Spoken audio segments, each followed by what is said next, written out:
20 থেকে 22 বছর বয়সে যেই জামাটা পরতে ইচ্ছে করছে সেই জামাটাই পরুন, যে খাবারটা খাইতে ইচ্ছে করছে সেই খাবারটাই খান, যে জায়গাটায় ঘুরতে যেতে ইচ্ছে করছে সেই জায়গাটাই ঘুরতে যান। চোখের কোণে হালকা কাজল লাগাতে ইচ্ছে করছে লাগান, কারণ আপনার এই 20-22 বছরের শখগুলো 25 থেকে 30 বছর বয়সের পর আর থাকবে না। সময়ের সাথে সাথে মানুষের শখ ইচ্ছা সবকিছুই কিন্তু পরিবর্তন হয়, তাই যে শখটা কয়েক বছর পর পূরণ করবেন ভাবছেন সেটা এখনই পূরণ করে ফেলুন। আসসালামু আলাইকুম এভরিওয়ান, কেমন আছেন সবাই? কথাগুলো কেন বলছি ভিডিওটির সাথে থাকুন, দেখতে পাবেন। আজ আমি আমার একটা ছোট্ট শখ পূর্ণ করলাম। যাই হোক, সেটা কি সেটা সামনেই দেখাবো। এই তো ছেলেকে আমি স্কুলে দিয়ে তারপর একটু ব্যাংকে চলে যাব। ছেলের একটা খাতা লাগবে, খাতাটা নিয়ে আমি স্কুলের গেটে তাকে ঢুকাই দিব। মাত্র মর্নিং শিফটের ছুটি হলো, মানে মর্নিং শিফটে মেয়েরা পড়ে আর ডে শিফটে হচ্ছে ছেলেরা। এই তো ছেলেরা ওয়েট করছে মাঠে, এখন গেটটা খুলে দিলেই ওরা চলে যাবে। আমি ছেলেকে গেটে ঢুকিয়ে দিয়ে এই তো আমি ব্যাংকে চলে আসলাম। ব্যাংকে একটু কাজ আছে, কাজ সেরে তারপরে আমি একটু কেনাকাটা করব। আজ ব্যাংকে তেমন কোনো ভিড় ছিল না, আমি অল্প টাইমের ভিতরেই মনে হচ্ছে কাজটা সেরে যেতে পারবো। এই তো এই ভাইয়ের কাছে আমার কাজটা আছে, কাজটা আমার কমপ্লিট করে দিচ্ছে ভাইয়া আসার সাথে সাথেই। ভাইয়া খুবই ভালো মানুষ, আন্তরিকতার সাথে কাজ করে দেয়।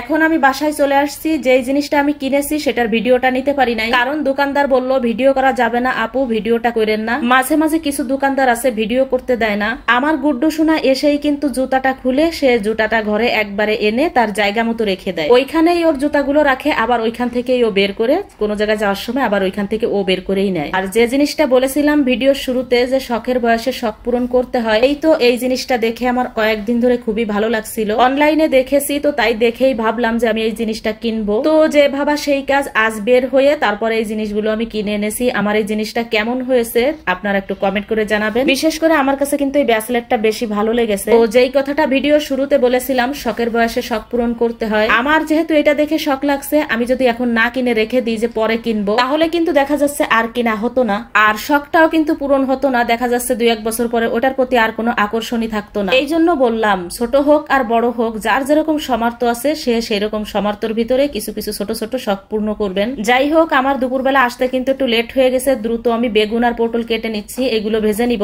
কারণ আমার ছেলে আবার টিফিন খেতে আসবে। আজ ওকে টিফিনটা আমি দিয়ে দিই নাই, খুবই তাড়াহুড়া করে এসে কিন্তু এই বেগুনগুলো কেটে নিছি। আর হচ্ছে একটু মুরগির মাংস রান্না করব, কারণ অলরেডি কিন্তু 1টা বেজে গেছে। অল্প টাইমের ভিতরে আমার রান্নাটা কমপ্লিট করতে হবে। আমি যদি অন্যদিন বের হই, নিয়ত থাকে যে আজ আমি বাইরে বের হব, তাহলে আমি কিন্তু সকালবেলা রান্নাটা করে ফেলি, কারণ আমি মোটেই প্রস্তুত ছিলাম না যে আজ আমার বের হতে হবে। হঠাৎ করে মিতুলের বাবা অফিসে যাওয়ার সময় ব্যাংকের একটা কাজ ধরিয়ে দিয়ে যায়, আর আমিও সেই সুযোগে ব্যাংকের কাজটা সেরে তারপরে আমার শখটাও পূর্ণ করে নিলাম। যাই হোক, আমার কিন্তু বেগুন ভাজা হয়ে গেছে। এখন আমি মরিচ পেঁয়াজটা ভেজে বেগুনগুলো সব এর ভিতরে দিয়ে দিলাম।